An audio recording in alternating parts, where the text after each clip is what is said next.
Olá, meu nome é Jorge Guerra Pires, sou doutor em engenharia de informação focado em bioinformática. Este podcast é focado na mente ateísta. Os tópicos serão bem variados, mas em geral o objetivo é ajudar a entender como vai ser um Brasil mais ateísta, como vai ser um Brasil mais secular. O que muito possivelmente será resolvido, quais são os conflitos atualmente que são criados por questões religiosas, dogmáticas. Então o objetivo é servir como um ponto de reflexão para ateístas ou pessoas que sejam interessadas na mente ateísta.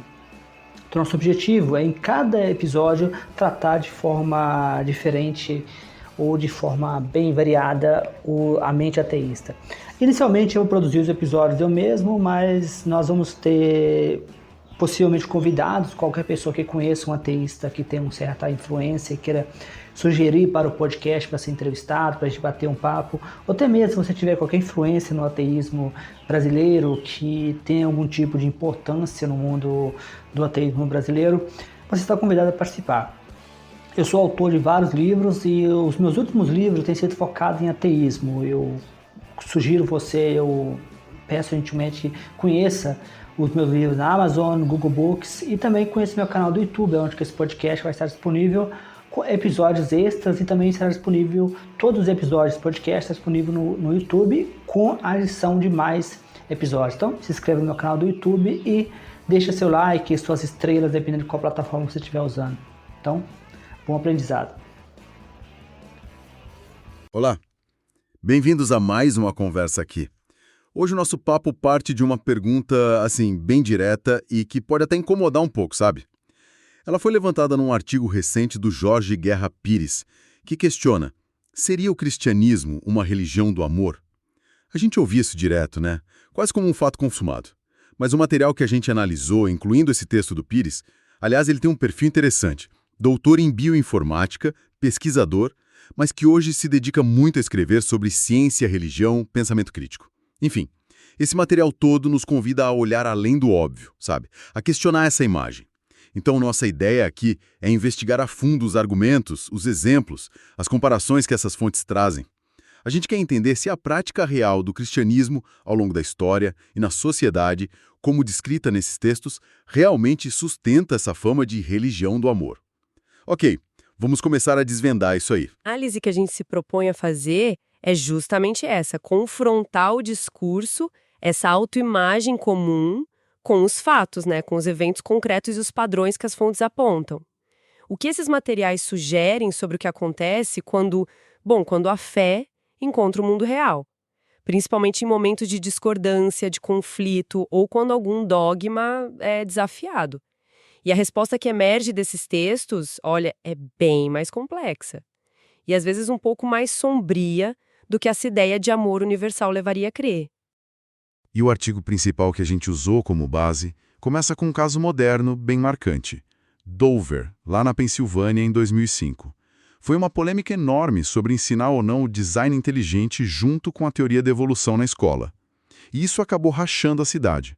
E o ponto crucial que o artigo destaca é que a briga foi, na maior parte, entre cristãos contra outros cristãos. Nossa, isso é muito significativo. Pois é. Os detalhes que as fontes trazem são reveladores. O Conselho Escolar Local, influenciado por grupos cristãos mais conservadores, tentou empurrar o design inteligente para o currículo de biologia. Claro que uma parte da comunidade cristã apoiou. Mas a outra parte, também cristã, reagiu muito forte, defendendo o ensino da evolução como ciência padrão. O resultado? As fontes descrevem uma escalada de hostilidade aberta, vizinhos brigando feio. Sim, o material descreve um clima de tensão social pesadíssimo. Fala de pressão em cima de professores, de administradores que resistiam à mudança, ameaças de processo, sabe? Um clima de intimidação que, segundo os relatos, chegava a ter risco de consequências legais sérias, tipo perjúrio, podendo levar até problemas criminais para quem desafiasse as ordens. Foi uma ruptura comunitária profunda, e tudo por causa de uma discordância sobre o que ensinar na aula de ciências. Exato. E o que é fascinante aqui, e o artigo do Pires e outros textos relacionados batem nessa tecla, é como Dover funciona como um microcosmo, um estudo de caso em pequena escala, A briga não era sobre, sei lá, os 10 mandamentos, a moral central, era sobre ciência. Mesmo assim, gerou um ódio, uma animosidade impressionante dentro do grupo religioso, o que essa análise sugere e que isso nos diz sobre a dinâmica interna. Então, a interpretação que as fontes oferecem é que esse episódio ilustra bem como a adesão a uma interpretação específica da verdade, de um dogma, pode acabar passando por cima de valores como compaixão, diálogo ou mesmo a união da comunidade. A lealdade à própria visão, à própria leitura da doutrina, parece ter pesado mais do que a ideia de um amor geral, sabe? Mesmo entre pessoas da mesma fé. As fontes sugerem que defender uma certa ortodoxia, mesmo em assuntos que não são o coração da fé, pode levar a conflitos muito intensos. E isso, na prática, desafia o discurso do amor incondicional. E o argumento que se desenvolve a partir daí é que esse tipo de comportamento não seria, assim, uma coisa isolada, um acidente de percurso, mas algo que se repete na história do cristianismo como instituição.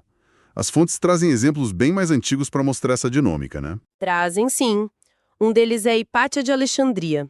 Ali pelo final do século IV, início do V, uma mulher incrível. Filósofa, neoplatônica, matemática, astrônoma super respeitada. Uma intelectual de ponta na época. E ela foi assassinada de forma brutal por uma multidão de cristãos radicais. Nossa, que pesado. E qual a ligação que os textos fazem? A análise apresentada nesses materiais conecta a morte dela ao conflito crescente entre a autoridade da igreja, que estava se fortalecendo, e o pensamento racional e independente que ela representava. Mesmo que ela não atacasse a fé cristã diretamente, a autonomia intelectual dela, o prestígio que ela tinha, eram vistos como uma ameaça para o poder do clero. Entendi. E séculos depois tem outro exemplo clássico que as fontes citam bastante, né? Sim, Galileu Galilei. Já no século XVII, a defesa que ele fez do heliocentrismo, a ideia de Copérnico de que a Terra gira em torno do Sol, Isso ia totalmente contra a visão geocêntrica que a Igreja Católica defendia como verdade absoluta na época. exatamente. E qual foi o resultado? Galileu foi parar na Inquisição, acusado de heresia. E as fontes detalham bem as consequências, né? Ele foi obrigado a renegar publicamente o que descobriu, o que sabia ser verdade sob ameaça de tortura, de punições graves, e mesmo depois de negar, passou os últimos anos da vida em prisão domiciliar. Quer dizer, é o poder institucional esmagando a ciência que contrariava a doutrina. E quando a gente conecta esses casos, Dover, Hipátia, Galileu, o padrão que o material ressalta é uma tendência histórica. As estruturas de poder religioso tendem a reagir com hostilidade, com coerção, às vezes até com violência, quando são confrontadas por conhecimento, seja científico ou filosófico, que desafia os seus dogmas. A análise sugere que a obediência à doutrina acaba tendo primazia sobre a busca pela verdade dos fatos ou pela liberdade de investigar. Nesses embates, parece que a ciência, a filosofia ficam subordinadas à autoridade religiosa, a integridade da doutrina pesa mais que a liberdade intelectual. E as consequências disso para o avanço do conhecimento, para a liberdade de pensar, são óbvias como as fontes apontam. E aqui a análise fica ainda mais provocadora, porque os textos que a gente está discutindo apontam para passagens dentro dos próprios evangelhos que, de certa forma, parecem até antecipar essa dinâmica de conflito. Um exemplo que eles destacam é Mateus 10, versículos 34 a 36. Ali tem palavras atribuídas a Jesus como: "Não pensem que eu vim trazer paz à terra. Não vim trazer paz, mas espada. Pois eu vim para criar divisão entre o filho e seu pai, entre a filha e sua mãe. Os inimigos de uma pessoa serão os de sua própria casa." Forte isso, né? Muito forte. E a interpretação que essas fontes propõem não é que isso seja só uma metáfora sobre conflitos espirituais internos, não. Pelo contrário, argumenta-se que seria uma provisão bem direta de conflito social real, uma consequência quase que inevitável da adesão radical aos ensinamentos dele. A exigência de fidelidade total a uma verdade moral, que é vista como absoluta, como única, tenderia, quase por definição, a gerar polarização e conflito numa sociedade onde, claro, nem todo mundo aceita essa verdade. Então, peraí. A análise está sugerindo que a ruptura social, tipo o que aconteceu em Dover ou nos conflitos históricos, não seria um acidente, um desvio da mensagem original, mas talvez um resultado quase que estrutural, inerente à própria fé que exige essa adesão completa a uma verdade única. É exatamente essa a linha de raciocínio apresentada nos textos. A história, desde as brigas entre seitas lá no começo do cristianismo, até as divisões de hoje, seria uma confirmação dessa dinâmica. A crença numa verdade exclusiva e a exigência de obediência a ela criariam, estruturalmente falando, as condições para o conflito com quem pensa diferente, seja dentro ou fora do grupo. A divisão não seria um bug no sistema, digamos assim, mas talvez uma feature, uma característica intrínseca, segundo essa leitura dos materiais. Para aprofundar essa questão, o material faz um contraste interessante com outras tradições, especialmente as não teístas, como o budismo. A diferença-chave estaria no foco principal de cada uma. Isso. O budismo, como descrito nesses textos, teria um foco voltado principalmente para o mundo interno, para a investigação da própria mente, para o desenvolvimento do autoconhecimento, para a busca de superar o sofrimento através de práticas como meditação, atenção plena e o cultivo da compaixão, que eles chamam de metta. Nessa estrutura, não existiria uma autoridade divina externa exigindo submissão total ou ditando um pacote fechado de verdades que tem que ser aceita sem questionar. E, em contraste, as religiões teístas que têm um deus pessoal, ou deuses como o cristianismo, o islamismo e, de um jeito diferente, o hinduísmo, teriam um foco mais externo. Exatamente. A ênfase maior recairia na obediência a mandamentos que vêm de Deus, na crença em dogmas revelados por essa entidade superior e na submissão à vontade dessa autoridade externa. A moralidade nesse modelo é descrita como heterônoma. As verdades fundamentais vêm de fora, hétero é outro, nomos é lei. Ou seja, são impostas por uma autoridade externa ao indivíduo, no caso Deus, ou a instituição religiosa que o representa. Elas não brotam primariamente da razão autônoma da consciência individual de cada um. E essa estrutura, argumentam os textos, tem consequências importantes. Ela facilitaria transformar discordâncias, sejam teológicas, científicas, morais, em desvios graves, heresia, blasfêmia, infidelidade. E isso, historicamente, abriu a porta para justificar hostilidade, coerção e até violência em nome da defesa dessa verdade divina externa. E o budismo, por não ter essa figura divina central e um corpo de dogmas tão rígido nesse sentido, lidaria com as divergências de outra forma? A análise sugere que sim. Sem um Deus a quem se deve obediência absoluta e sem o conceito de heresia como uma ofensa a essa divindade, as divergências dentro do budismo tenderiam a ser tratadas mais como questões filosóficas de interpretação ou práticas. Embora existam escolas diferentes, debates intensos, raramente isso teria gerado, segundo as fontes, aquele tipo de ódio institucionalizado, perseguições sistemáticas ou guerras religiosas por motivo de crença que a gente viu tanto na história de outras tradições. A ausência dessa pressão por conformidade a um dogma externo parece mudar completamente a dinâmica do desacordo. Outro ponto de contraste que os materiais levantam, mais no campo da psicologia, é a ausência no budismo de um mecanismo central como o do bode expiatório, que é tão forte nas religiões abraâmicas. No teísmo, a culpa pelo erro, pelo pecado, muitas vezes precisa ser jogada para fora, transferida para algo ou alguém. Exatamente. A gente pode pensar no ritual descrito lá em Levítico, no Antigo Testamento, onde um bode era simbolicamente carregado com os pecados do povo e mandado para o deserto. Ou, na teologia cristã, a figura central de Cristo como o Cordeiro de Deus que tira o pecado do mundo. Ele assume a culpa da humanidade. Existe um mecanismo claro de transferir a culpa para um agente externo, sacrificial. E como isso se compara com a visão budista que as fontes apresentam? No budismo, como não existe a ideia de pecado original contra um deus, nem a necessidade de um sacrifício para redimir essa culpa, a responsabilidade pelo sofrimento é vista de um jeito diferente. O sofrimento está ligado fundamentalmente à ignorância, não entender a real natureza das coisas, e ao apego aos nossos desejos e aversões que nos prendem. A dinâmica é regida pela lei de causa e efeito, o karma.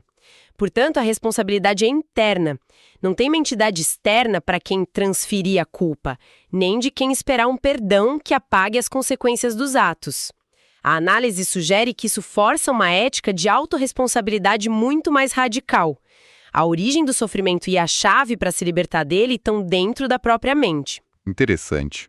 E as fontes ainda conectam essa ideia de foco externo e transferência de culpa com as reflexões daquele filósofo, o Ludwig Feuerbach, sobre alienação religiosa. Sim, a conexão que os textos fazem é bem direta.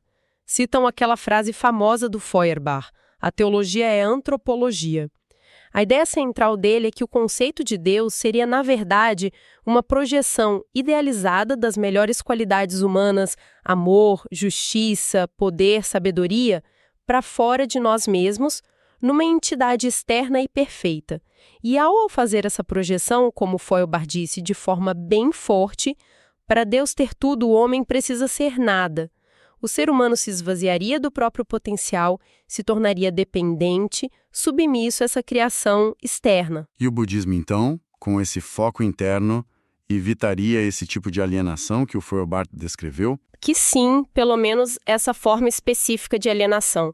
Ao direcionar a busca para dentro, para entender a própria mente, para cultivar qualidades internas e para ter responsabilidade pessoal pelo caminho espiritual, o budismo, segundo essa visão, promoveria a autodescoberta, o autodesenvolvimento, seria o oposto da submissão a uma projeção externa idealizada.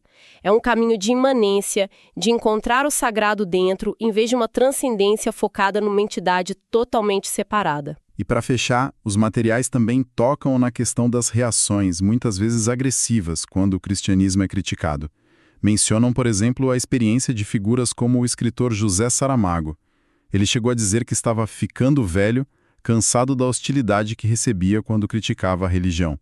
Aponta-se um paradoxo aí. Exato, é o paradoxo de uma religião que se apresenta como do amor, reagir com frequência, com raiva, com indignação, às vezes até com tentativas de silenciar quem questiona seus dogmas, sua história ou suas instituições.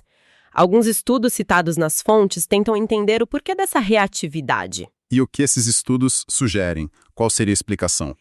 Uma linha de explicação que aparece nos textos liga essa reatividade forte à centralidade da identidade religiosa na vida das pessoas e na cultura, principalmente em sociedades onde o cristianismo ou o islamismo tiveram ou tenham um papel histórico dominante.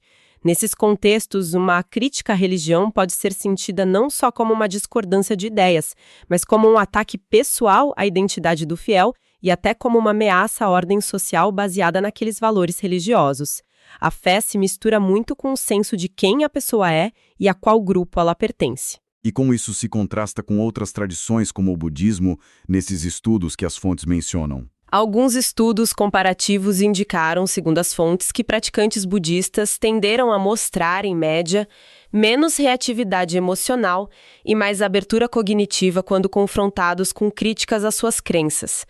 A explicação que os materiais levantam para essa diferença estaria na natureza talvez menos dogmática e mais experiencial da tradição budista e também num foco cultural em conceitos como desapego, inclusive desapego das próprias opiniões e análise interna. A identidade talvez não esteja tão amarrada a um conjunto fixo de crenças que precisam ser defendidas a qualquer custo. Então, juntando tudo isso, o que fica dessa análise toda, baseada nos textos do Pires e nos outros materiais? Qual é a conclusão? Olha, o que fica é que as fontes que a gente analisou hoje apresentam um desafio bem forte àquele rótulo simplista de religião do amor aplicado ao cristianismo. Elas usam o caso de Dover para mostrar conflitos internos até sobre temas que não são centrais, conectam isso a um padrão histórico de hostilidade contra ideias diferentes, como Hipátia e Galileu, apontam para passagens na própria Bíblia que parecem prever divisão social como resultado da fé, e contrastam a estrutura teísta com o foco externo, obediência, bode expiatório, com a abordagem de foco interno e autorresponsabilidade que a gente vê no budismo. A conclusão que aparece repetidamente nesses textos é que a exigência de adesão ao dogma e a defesa da verdade exclusiva parecem ter na prática histórica e social muitas vezes se sobrepor à convivência pacífica, à tolerância e até mesmo ao amor ao próximo que pensa diferente. Recapitulando, então, a análise confronta o ideal do amor com a realidade histórica e psicológica descrita nas fontes e sugere que a própria estrutura da fé, com esse foco externo e a exigência de obediência, pode ser um fator que gera conflito. Sim, e essa análise nos deixa com uma reflexão final importante que ecoa a conclusão do artigo principal do Jorge Guerra Pires. Se a prática histórica e social de uma tradição religiosa diverge tanto do seu discurso central de amor e compaixão, como é que a gente pode avaliar a real contribuição ética dela? Talvez a pergunta que fique pairando no ar a partir dessas fontes seja: o que a ausência de mecanismos como bode expiatório e a ênfase na consciência interna, na autorresponsabilidade, como a gente observa em tradições como o budismo, pode nos ensinar sobre caminhos alternativos, caminhos para construir éticas talvez mais resilientes e para promover uma coexistência que seja genuinamente pacífica num mundo tão diverso como o nosso? Sem dúvida. Algo para a gente continuar pensando e explorando. Olá, você acabou de assistir, de ouvir mais um episódio do meu podcast Mente Ateísta. Nesse episódio, eu espero que você tenha aprendido bastante. Eu gosto sempre de lembrar que os meus livros estão todos disponíveis na Amazon, no Google Play e em várias plataformas. Eu também gosto de lembrar também que esse podcast está disponível no YouTube, para quem prefere o YouTube. E o YouTube permite que eu poste episódios extras. Então, você pode acompanhar o meu podcast Mente Ateísta no YouTube, onde você poderá encontrar todos os episódios arquivados por um período de mais de 3 meses. Também poderá acompanhar episódios extras. Então, sugiro que você compartilhe com amigos, com ateístas ou com pessoas que se interessam pela causa ateísta no Brasil. Como sempre, se você conhecer alguém que possivelmente tem interesse em participar, tem interesse em ter uma conversa, em ser entrevistado e falar sobre o ateísmo no Brasil, meu podcast está aberto para possíveis convidados.